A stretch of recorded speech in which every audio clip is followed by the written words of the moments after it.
Okay, so we just got done. Chad headed 5 or 6 on Crystal, and then I've headed 5 or 6 on her back to back to back. This mare takes consistent runs.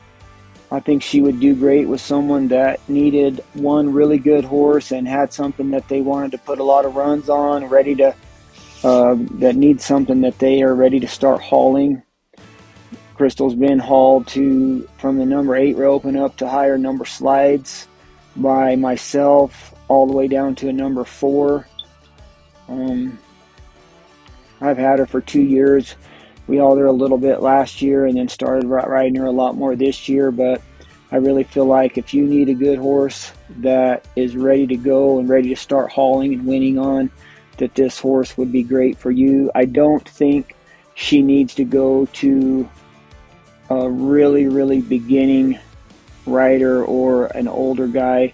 She still has quite a bit of action and, you know, is quite a bit of horse, but if you ride good and kind of ready to take your roping to another level, I think she would be really good for that.